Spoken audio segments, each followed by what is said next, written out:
results are in. Trump is winner of the U.S. presidential election, clinching 279 of the electoral votes to Harris's 223. Addressing his supporters early this morning, Trump reassured that he is going to make the American people proud of their vote. In his words, "We made history and overcame obstacles. This will be the golden age of America." Well, let's take a look at the headlines for today. Former President Donald Trump wins 2024 presidential election, defeating Vice President Kamala Harris, making historical political comeback to the White House. Nigeria's President Bola Tinubu and other world leaders extending congratulatory messages to Donald Trump on his election victory. And mixed reactions continue to trail Trump's election win at the Kremlin. The Kremlin says U.S. ties with Russia is at a low, but they're open to dialogue.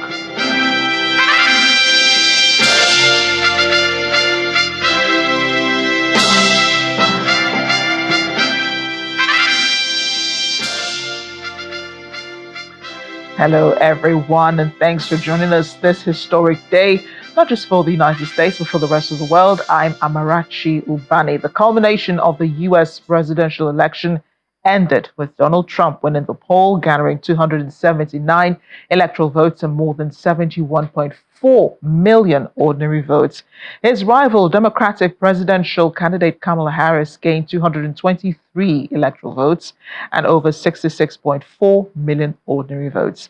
Trump's victory is considered historic. He makes a return to the White House on January 2025. He'll become America's 47th president after mounting the most momentous comeback in political history that will hand him massive disruptive power at home. The win sent shockwaves around the world. Many were up all night watching as the results came in. Republican supporters in Florida couldn't contain their joy as they expressed excitement following the victory of Donald Trump, who defeated his Democratic rival Kamala Harris in the 2024 elections. What an incredible evening. It was just unbelievable and so well deserved and earned that President Trump is now going to be in charge of this country again. It was a nerve-wracking, time period, but I'm so excited that he won this election and that all of our dreams to have America restored are possible again. I think that's really the most important thing that just happened, is that so many things were on the line from, our security, our border, our economy. I'm excited. I want to just rip this spike up and throw it in the air and celebrate. Everyone's so happy. He's going to make everyone happy again. Even if they didn't want him as president, they're going to be wealthier, safer, healthier, everything. So I'm excited. In Washington, D.C., a small number of stunned supporters of Kamala Harris and Donald Trump supporters gathered outside the White House expressing their views. Even though some did not expect Trump to win, they believe he's the best choice. I did not expect it at all. And to be honest, going into the election and this whole election cycle, I wasn't sure I was wanting to vote for President Trump. It was a very tumultuous process, but seeing the campaigning and seeing how Harris's policies ended up throughout the summer and seeing Biden drop and seeing that, really unsteady process, I realized that this was probably the best choice. However, the mood is not the same in Britain. It makes me feel quite sad, if I'm completely honest. I felt disappointed waking up this morning. Reminding me of Brexit. I think no one's ready for Trump again, let's be honest. It would have been nice having a woman in the office, but we don't get to decide, do we? No, not happy. Not happy at all. I like a leader that actually leads and represents everyone in the country, not their own political agenda, their own parties. So pretty upset about that. Surprisingly, Hindus in India's northern Uttar Pradesh state have been congratulating Donald Trump on his election victory, but Democrats in Kamala Harris' ancestral village expressed disappointment. Disappointed in my fellow Americans, and my prayers have changed. I will still, of course, support Kamala. She's a gifted leader, and she has a future in politics. For those in Gaza, they await what's to come for Palestinians and peace in the Middle East.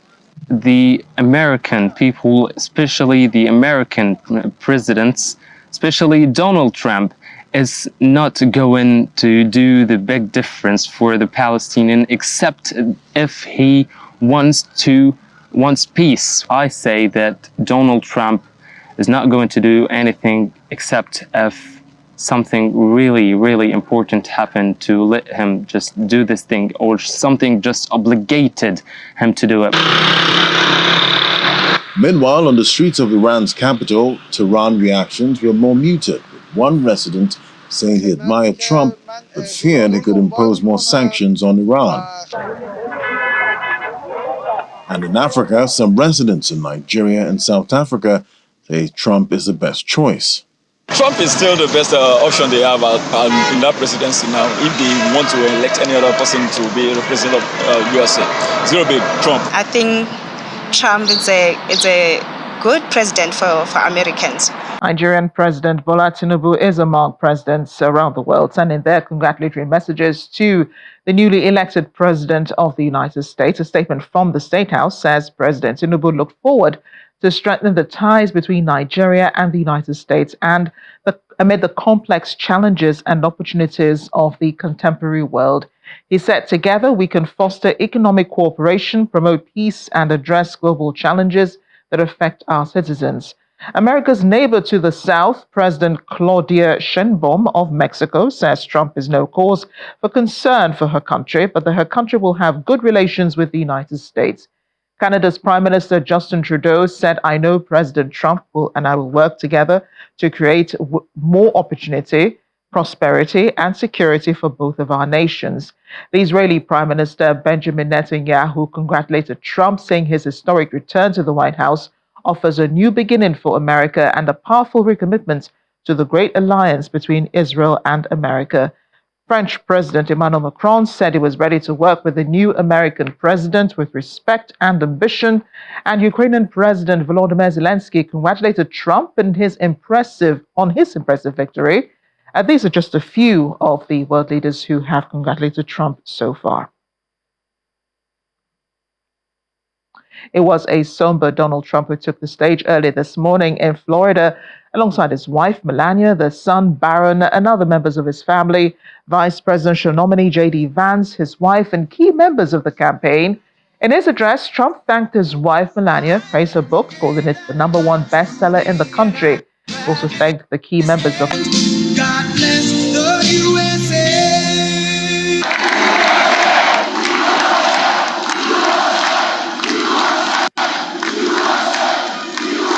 Well, I want to thank you all very much. This is great. These are our friends. We have thousands of friends on this incredible movement.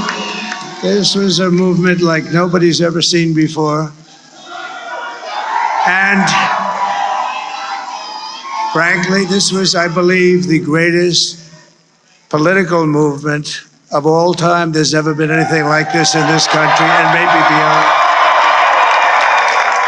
And now it's going to reach a new level of importance because we're going to help our country heal. We're going to help our country heal. We have a country that needs help, and it needs help very badly. We're going to fix our borders. We're going to fix everything about our country. And we made history for a reason tonight, and the reason is going to be just that. We overcame obstacles that nobody thought possible, and it is now clear that we've achieved the most incredible political thing. Look what happened. Is this crazy?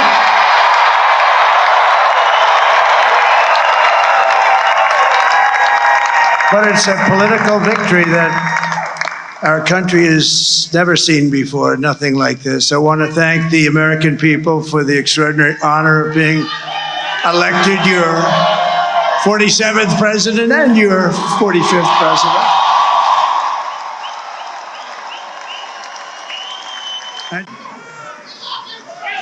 America has given us an unprecedented and powerful mandate.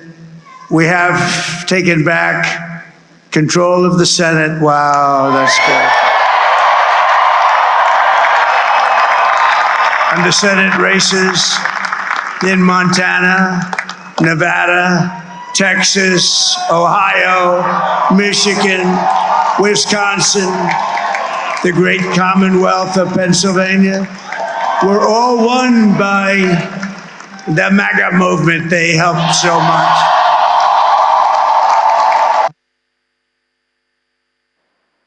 Well, here's a look at the man who will preside over the United States over the next 4 years.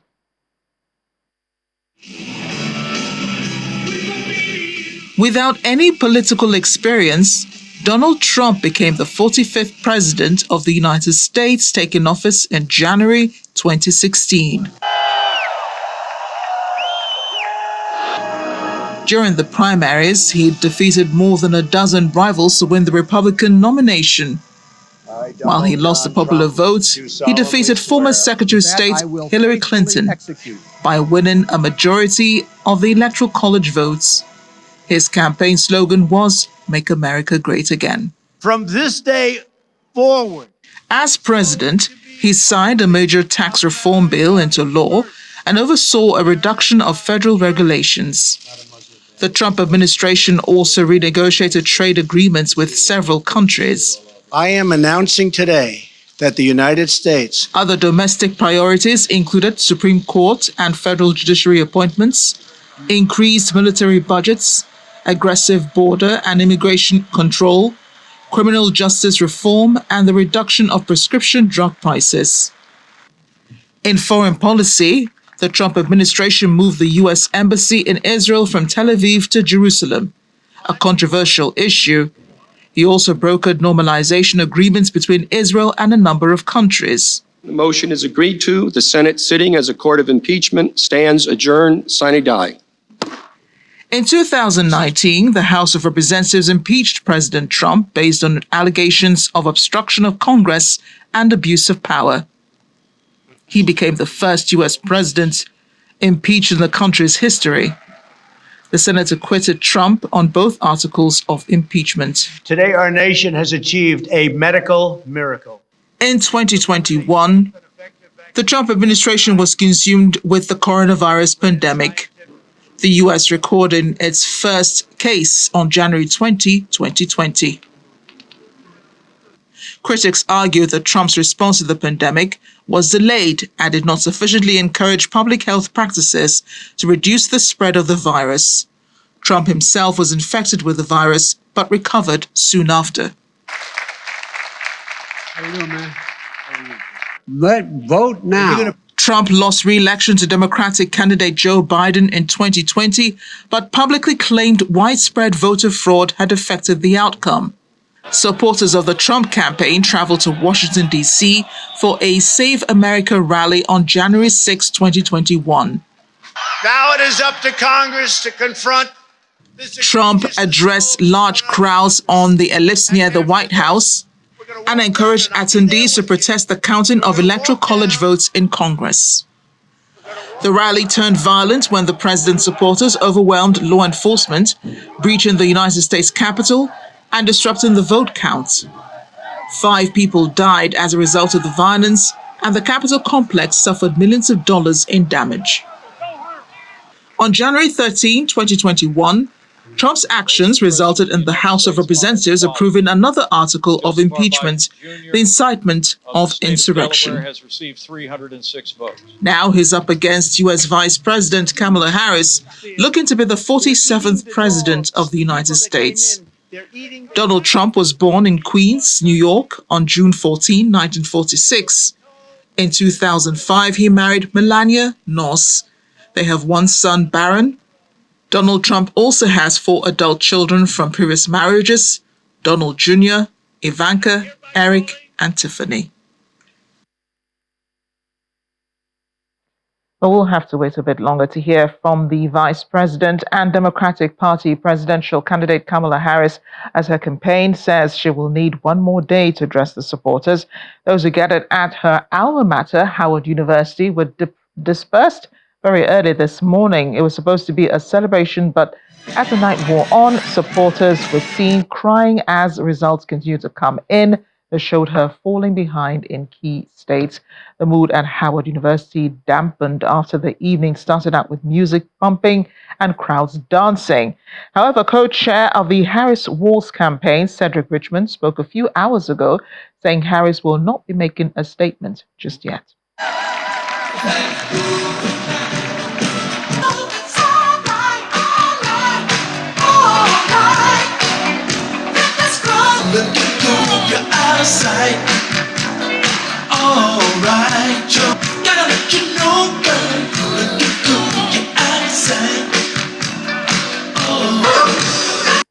I want to say good evening to all of the Harris campaign, the campaign family. Thank you for all that you have done. Thank you for being here. Thank you for believing in the promise of America. We still have votes to count. We still have states that have not been called yet.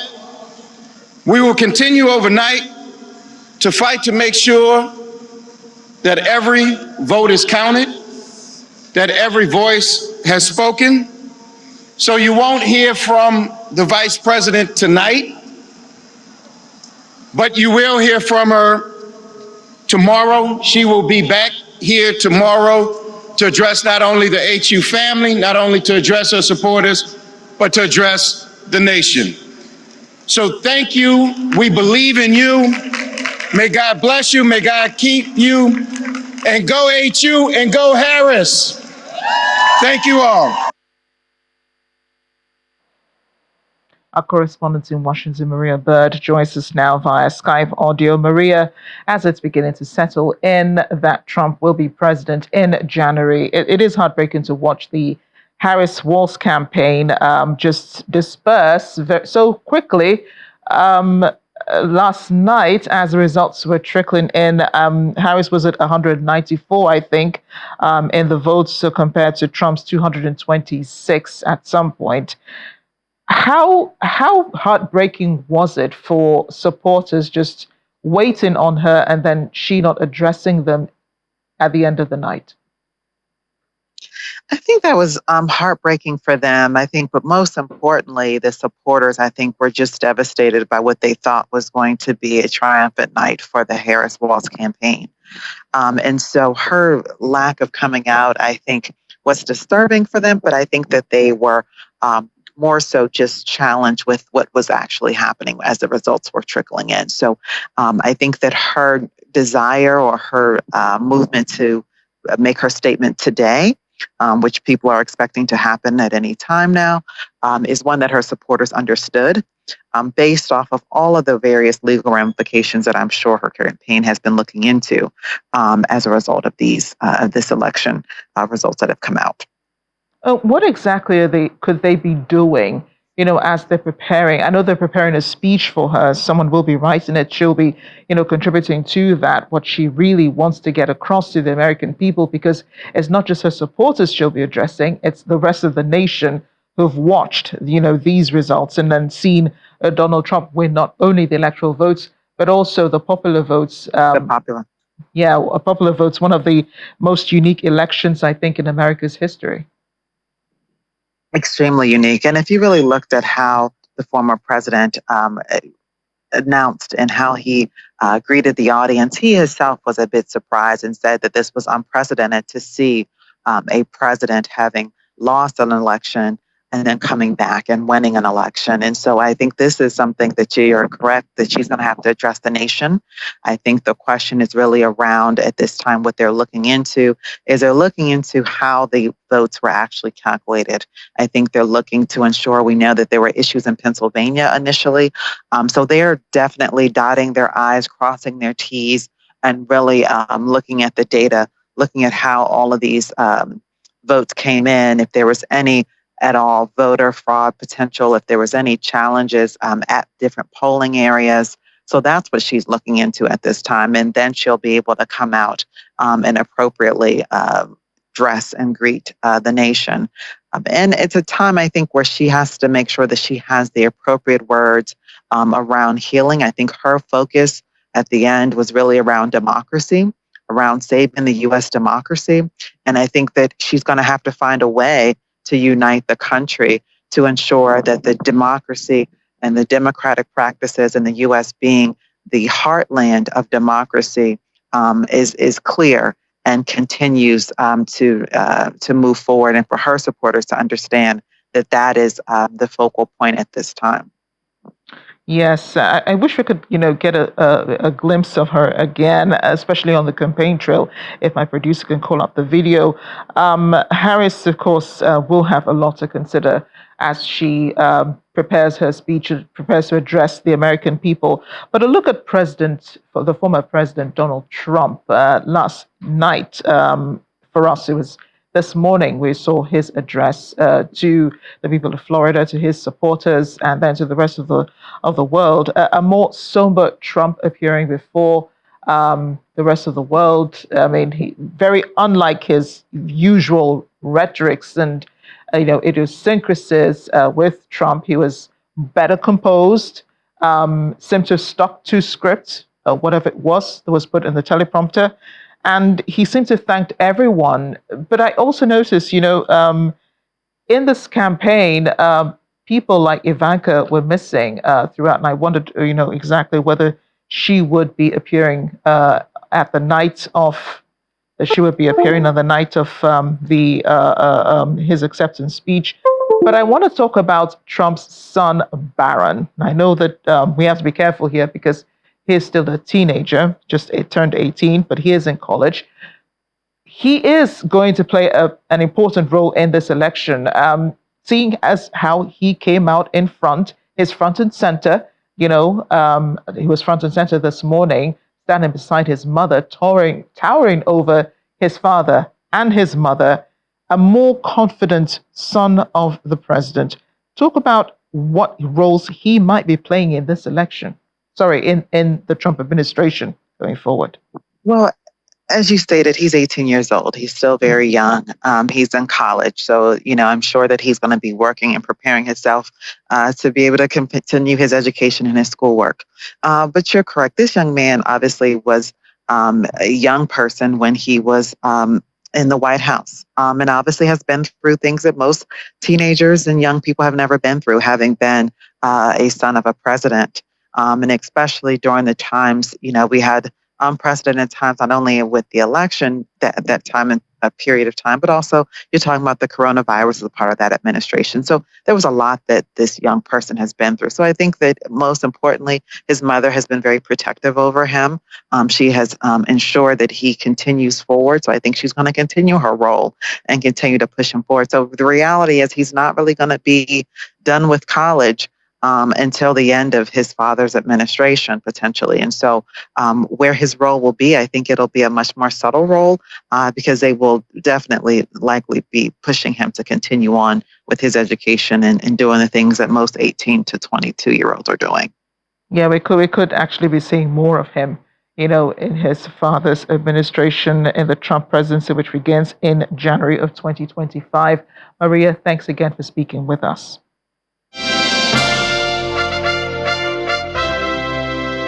Welcome back. The Kremlin has been playing things cool since the announcement of Trump's win in yesterday's election. The Kremlin said relations between the two countries have been at a historic low. It is, however, open to dialogue, which may happen when Trump resumes as president. However, the Kremlin spokesperson Dmitry Peskov said he was not aware of any plans by President Vladimir Putin to congratulate Trump. Well, for many Ukrainians, a Trump presidency could jeopardize military aid for the country as it continues to fight off Russia's invasion. President Volodymyr Zelensky was one of the world leaders who congratulated Trump on his win. He'll be hoping to discuss the future of relations with Russia as soon as Trump is settled in.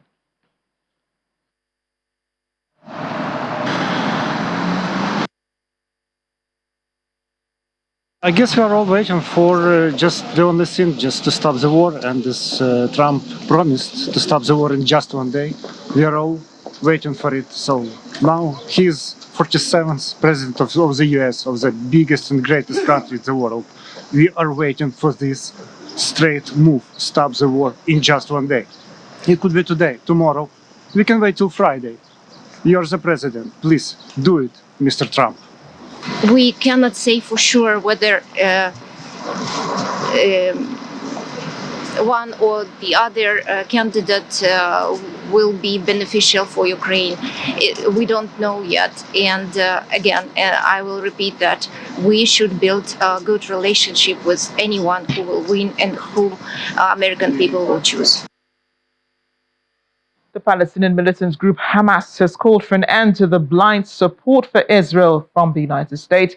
In a statement published on the movement's Telegram channel regarding the U.S. presidential election and Donald Trump winning it, Hamas demanded serious and real work to stop the war of extermination and aggression against Palestinian people in the Gaza Strip and the West Bank, to stop the aggression against the brotherly Lebanese people, it says, to stop providing military support and political cover to the so-called Zionist entity, and to recognize the legitimate rights of the people of Palestine. The first Trump administration delivered major wins to Israeli Prime Minister Benjamin Netanyahu when it went against most of the world in recognizing Jerusalem as Israel's capital and accepting Israeli sovereignty over the Golan Heights. Trump will confront a volatile Middle East that threatens to descend into a broader regional conflict. Israel is fighting wars in Gaza and Lebanon while facing off against arch foe Iran, even as Yemen's Houthis fire on commercial shipping in the Red Sea. I want to bring in now a proud Republican and global affairs analyst, Edward Oppa. He's in Dallas, Texas, and Yinka Oyeniji, an international affairs analyst, is in East Midlands in the United Kingdom. Gentlemen, thank you for joining me on the program today. The shock and the excitement must have worn off by now. It's clear that Trump is returning to the White House in January. He cleaned the electoral college votes to 179. That's impressive. And as well as the popular votes, the Republicans have taken the House of Reps as well as the Senate. America is looking very red right now. Not sure we've seen this in the last 10 years. Edward? Well, thank you for having me. And it's a beautiful backdrop you have over there showing the White House that we have taken back. You know, a year or so ago, I called this election saying that Trump is going to win. And the Democrats played, the game they played, and they put up Kamala Harris, who couldn't even make a case for herself. And then American people made a choice yesterday. And it is what it is. Some people are going to be crying. Some people are going to be celebrating. That's part of an election. But the point is, I am excited because, I'm a Republican. And I've always been one. And so to see a gentleman that the Democrats tried to destroy it, raided his home, indicted him, put him in court, did all of that stuff, and still the American people made this choice. That's just courage for me. And that's it. When you believe in something, stand up for it. And Trump stood up for it, and here is the reward. So, it's a new day in America. It's like when Reagan won, he said the end of nothing and the beginning of everything. He was just talking about, Jimmy Carter's presidency at the time. So that's what is going to happen now, is end of nothing for Biden and the beginning of everything for America. Yinka, do you think that this is the beginning of everything for America, the end of nothing? Well, I think that we probably have to put it in perspective because just like the Labour Party has done in the United Kingdom, Trump is going to be making some difficult decisions which would reflect his personality. And that is not understandably so. That's not going to go down well with everybody. So if you talk about domestic affairs in the United States, I believe that it will be a strengthened economy, and that may require also increasing or trying to increase revenue that will be generated. Would that mean increase or increment in taxes? Is a possibility, definitely an increase in tariffs. And of course, he will try as much as possible to whip things into line. Let me not say citizens, all right. He's already promised Elon Musk that he's going to set up an intelligence agency to cut costs in governance. So it won't be something for everybody to be happy about. Would it be a paradigm shift? shift, certainly. Would it appear dictatorial in nature? Definitely 100%. And he's always said that he will put America first. And that will mean that for some people, it may be an erosion of rights or comfort that they either too enjoyed, but definitely it will be so many new things that would have different impact on different people. So I'm bringing a third person into this conversation. Kiliaboha Mapunye is a professor of African politics in South Africa. He's also a Fulbright scholar in Pennsylvania. Kiliaboha, thank you for joining us on the program. For both of you, Edward and Yinka, some think that Trump has absolute powers as a result of the Republicans winning the Senate and winning the House of Representatives. We saw the Speaker of the House on stage with Trump early this morning when he came up to address the people and then to accept, the elections. Do you think that Trump will have absolute powers, as some people think? Edward? Oh, I'll let Edward go first. Well, I mean, there's no absolute power when it comes to American presidency. Of course, there's an excitement. It's good that he has a House and the Senate that will, work with him for the agenda that suits the American people. This is not a personal agenda. This is not like, where you are in Nigeria, where it is a mini or whatever Tinubu calls it. There's still, the balance of power, the executive and the legislation. And then, of course, certain things, if he does certain things that doesn't, come out right, he could, the Supreme Court will intervene. So the point is that he has an opportunity now to do certain things, especially on immigration. We need to resolve the issue of illegal immigration in America. We're not saying immigration because we're a nation of immigrants. What we're talking about those who willingly, break into America. They should not be rewarded with citizenship. They should be thrown out. If it's possible, maybe punish them by giving them permanent residency, but deny them permanently the right to become citizens. So then maybe that's one of the things we have to do. And then we got to straighten our economy. The world may have any impressions about America. America is still about Americans. Of course, when we sneeze, the rest of the world catches cold, but our primary concern is America first. Every nation should try to be first for their own people. America don't have to apologize for its existence or be burdened by the nuisance of other people. You come in here, you come legally. I came here legally. I was denied visa 2 times before I came. I ran for office. I've been appointed by every Texas governor since 1995. So it's not, it's not because it was my right. I earned the right. I came here. I became an American by choice. I'm a Nigerian by birth, but my choice drives me. So that's what I encourage every immigrant to come here. Come here, and then you will avail yourself of the resources this country has. If you come to America and you are hiding, you won't perform. You won't be at your best because, every time you're looking over your shoulder and you won't even get certain jobs. You wouldn't even get certain businesses. So that's what it is. And Trump has said, nobody should die coming to America. And I believe in that. Nobody should die. Come legally. Get welcome into America. Right. Yinka, you think he would have absolute powers in the U.S.? Now the Republicans control the Senate as well as the House of Representatives. In practical terms, he's going to have it. I'm not going to run away from that. If he still has Supreme Court justices he appointed the last time out, they're still there. He's going to have the powers to even make further appointments. He's controlling the Senate, the Republicans, and they are controlling also the Congress. So he's not exactly going to be faced with a civil war. Okay, we must understand that the personality of Trump himself rubbed off of others who contested. Okay, he's got a very strong personality. He tries to get his way. He's saying we'll make America great again. He's putting America first.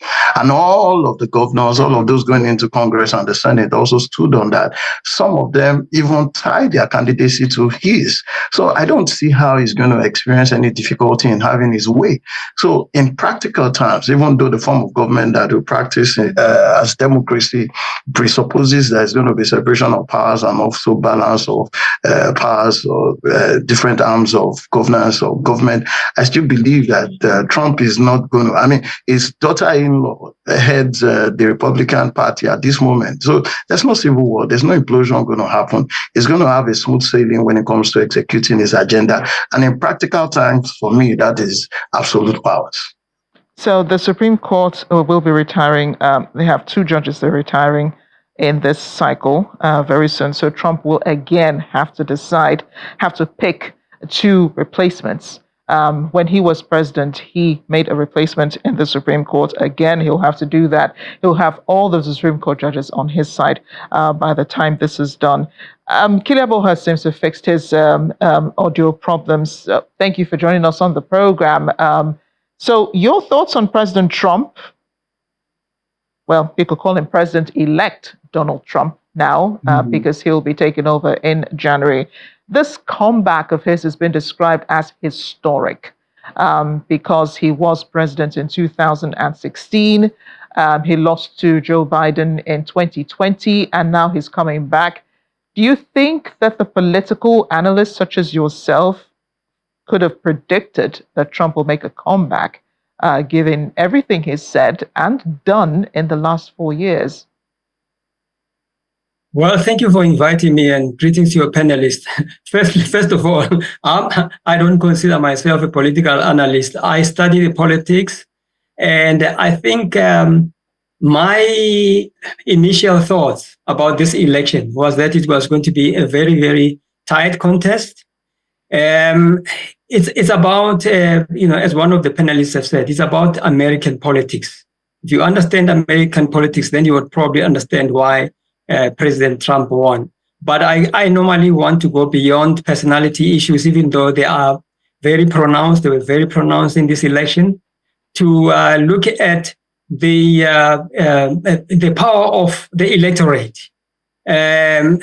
Those uncertain voters that, sometimes some politicians take for granted, and the uncommitted, as, they keep being referred to in the United States, are probably, your best barometer about why Trump won.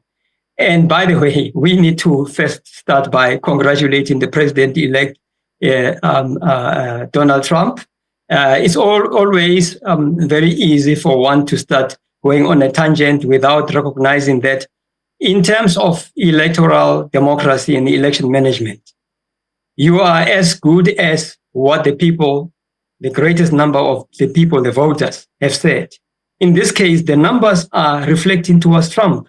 So, which means even though his re-election evokes a mixed, response, even here in the United States, especially here in this swing state of Pennsylvania where I am. I'm glad that my colleague is on the other side of the country in Texas, and another is in the UK. We can all share notes, but at the end of the day, it's a mixed response. On the one hand, I believe that the polarization that we have seen, when the campaign started, I think is still going to continue after this election. Will he be able to unify the country? I'm not so sure because of his first period in office, and this time around it looks like it's still going to be a very tall order. Of course, we can look at the support that he will be having in the Senate, in Congress, and other areas of the politics. But in terms of the separation of powers, I'm just quite happy that at the end of the day, he seems to be going to be a much more stronger president, not a lamed up president who has got the support of the the different arms of government. So therefore, I believe it's a mixed response, but I think we need to accept the will of the American people. They have spoken. Indeed, the American people have spoken. I'm going to stay with you just a little bit. Agenda setting for the new president. He said before that if he becomes president, the war in Ukraine will end, and so will the war in Gaza. How well do you think he will carry this out? And I know that the Israeli Prime Minister Benjamin Netanyahu has already congratulated him, saying he will work well with Trump. Of course, he's worked with him before. And then the Ukrainian President Volodymyr Zelensky, whom Trump has said he really doesn't know very well, has also congratulated Trump. He's expecting some military aid from the United States. I mean, how is Trump going to solve these problems? And do you think that, the rhetoric we heard in the campaign will be realized now that he will be taking over in January?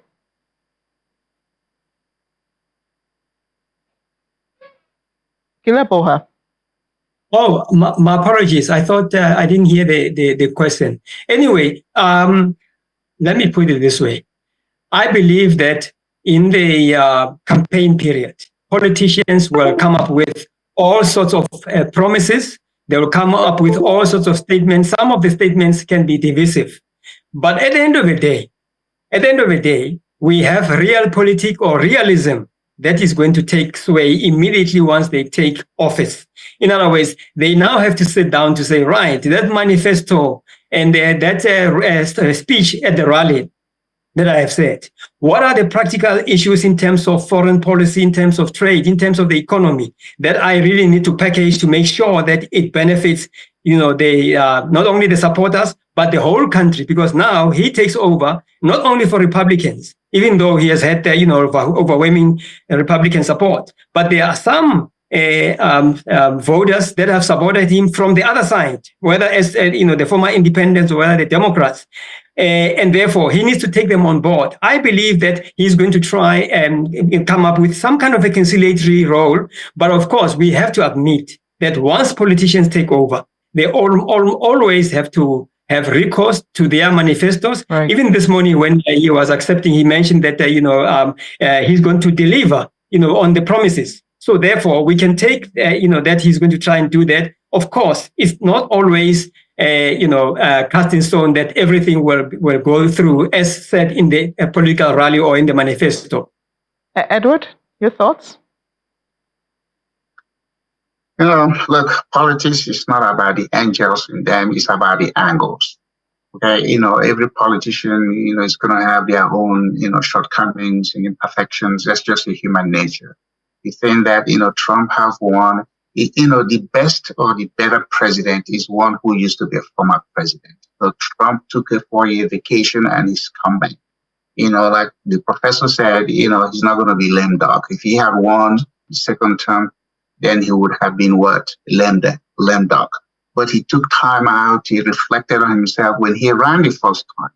I saw him. I met Trump 3 times. I went to the White House 3 times. And I said, Mr. President, the White House will tame you. That's what that office does. You could say anything during the electioneering campaign until you sit behind that desk. You never know what the phone call is going to be. You never know something you never even anticipated that is going to call on you to respond. That's what the job is. It's not like a job description, you give to a regular employee. So all I'm just saying, America is going to move on. The world is going to move on. The war in Ukraine, we need to see the war end. If Trump is going to do it in 1 day or 1 year, America has to be paramount in his mind. I think sometimes we stretch ourselves because we want to be the policeman of the world. I don't subscribe to that. Countries now are being ruled and governed by people that are native to those countries, and they should take responsibility to make sure they don't do certain things that disrupt their own citizens. So America first, yes, it should be an unapologetic position. We have homeless issues here. We have social issues here. So why are we bothered with what is going on somewhere else? Take care of your own responsibility. And that's what is going to make the world a peaceful place. Because America is not going to be everywhere. America cannot be everything to everybody. So, the thing is, we have the Congress, the president has an agenda, the Congress has an agenda. All of those things have to marry and come up with something that is going to be at least palatable to the American people. Thank you. Thank you so much, Edward. Appreciate your thoughts and analysis. We'll circle back to you, of course, in the course of the week. We have a long road ahead of us until January 20, 2025, when Trump assumes a seat again as the 47th president of the United States. Yinka, thank you so much for joining us on the program. Professor Kileboha, thank you again for making time to be with us on the program. Thank you, everyone. Thank you. Well, as Trump claims victory in the U.S. presidential election, residents of the Arab countries interviewed on Wednesday earlier today across the Middle East are feeling hopeful of an impending change. While some are apathetic, others are wary of President Trump's close ties with Israel. One of them is Egyptian citizen Omar Dawish, who says he just wants to see an end to the wars that have gripped the region. He says, I'm concerned about the wars. I don't care about Trump or anyone else. I just want someone who can stop the wars. Well, in the Saudi capital, Riyadh, Ismail Al-Fantour says Trump's win will be in his country's interests. Both views are echoed across the region.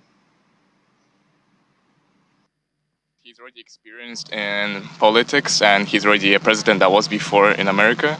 Plus, the competitor that he's going against already joined way too late for competition in politics. He said in his rallies also, if I'll become the president of USA, I will stop the war in the world, especially in the Middle East conflicts, So that's why Trump is the best option. So we're moving as close as possible to the region. Let's bring in our correspondent in Dubai, Mayowa Adigoke. She joins us now. Mayowa, we've been seeing these reactions from the Middle East. People really hopeful that, the Trump presidency will bring an end, especially to the war by Israel in Gaza, as well as, in Lebanon. But what do Dubai residents make of the elections last night? Didn't really see much reactions from there. Did they even stay awake to watch the polls? Hi, Amarchi. It's good to see you. And yes, some people did stay awake. Some people didn't. Of course, you know that Dubai is a multicultural and just different people from different nationalities. So interest varies across the board. Some people are just caught up in the frenzy and then they did stay up late to watch it. What I'll tell you with regards to sentiments across the board is it is divided, but as we've seen, even with the elections themselves, Trump does have the upper end in terms of economics. A lot of sentiments for Trump rally around economics. They believe that he'll be good for global economy, he'll be good for the dollar, which then be good for anyone who's trading in the dollar, which is pretty much everyone. But of course, as we've seen in that report that played just now, a lot of people are looking to Trump to find a way to end the wars that are going on across the world, particularly in the Middle East. They feel like if there's somebody who can put his foot down, find a way to make his influence, make this war go away, then Trump is that person. Of course, you know that he's got history with the Abraham Accords, which he has said that he'll be doubling down on. So there are expectations that he'll be making efforts to bring peace and stability to the Middle East. Yeah, and just before you go, Mayowa, lots of expectations resting on Trump's shoulders. Do Dubai residents have any for the incoming U.S. president? I didn't catch that, Amarachi. Do Dubai residents have any expectations of the incoming U.S. president?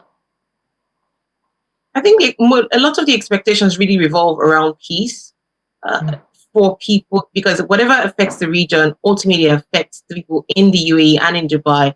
Yes, there is peace here and there's a lot of security, but whatever happens around does impact. People have families abroad. People do move into Dubai. So you've had a lot of people move into Dubai over the past few, say 1 to 2 years, because when people are running away from wars, they're looking for where it's peaceful and where we'll accept them.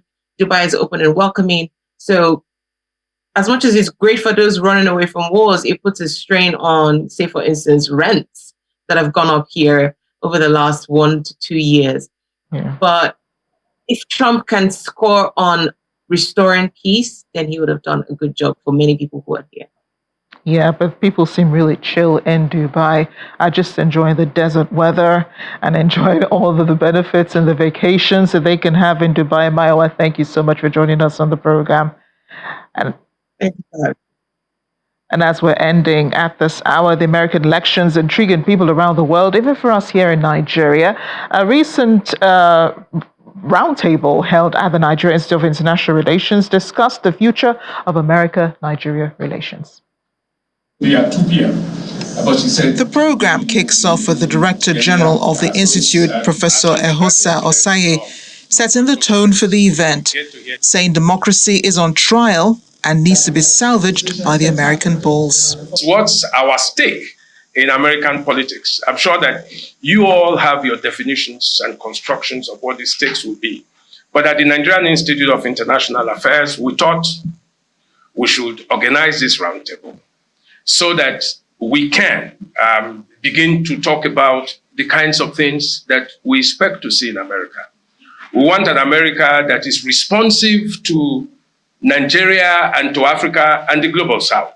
We want an America that, would no longer just simply say, that Africa or Nigeria is a footnote or an endnote. We want to put Nigeria, in the mainstream of what we're doing. A panel of experts in political and international relations answer questions ranging from the posture of American foreign policy for Nigeria and Africa under a new administration to the responsibility of the Nigerian government in positioning herself as a strategic partner to the United States.